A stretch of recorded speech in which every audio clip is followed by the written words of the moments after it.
Well, I had never seen the course before today. It's very difficult to get practice rounds in with young kids at home. So my strategy, I played U.S. Open qualifying last week, and I had played very well but didn't make any putts, and had my member this weekend. So I started to feel a little more confident, especially over the putter, and hit a lot of good shots. So my goal was really just try to stay close to par.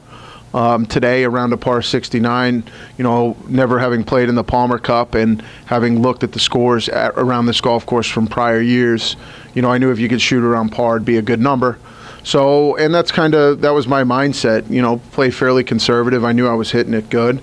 And the difference today is I actually made some putts. The 5 birdies, I made a bad bogey on 2, and I followed right up with a beautiful 6-iron to about 3 feet on 3 for a birdie, and then I was kind of steady. I 3-putted 5, but after 2 good shots, and actually hit a pretty good second putt that just didn't go in. And then I was able to make a nice birdie on 7, which was a difficult hole, and then a 2-putt birdie on number 9, the only par 5 on the course. Which is always a little depressing for me because I hit it far. I like to take advantage of them. So when you only see one on the card, it's a little sad. But it's a very cool layout here. And then into the back, I birdie number 12 with a good par, real good par 3 with kind of a knockdown 7-iron.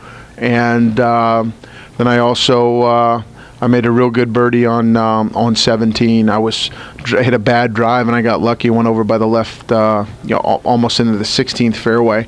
But I was clear and hit a good shot to about 20 feet and hit a perfect putt. And then, my best putt on the day was about a 6-footer for bogey on the last hole, trying to screw up a pretty good round. But even though it was a bogey, it felt like walking off after making that putt was, it'd been hard to swallow a double, even though it would have still been a good round. I think if, again, if I'm putting it good, so if I can just hit greens and, not necessarily ripping at flags, but just hit greens. As I said, the greens are so pure, and I feel like I'm putting it good. I'm not going to make too many bogeys, and then take advantage of, some of the shorter holes where it allows you to have a wedge in your hand. And being pin high out here is very key. There was a couple times the guys I played with were just out of position, have pretty good shots, and they really had nothing just because, that's kind of the template for a Donald Ross course.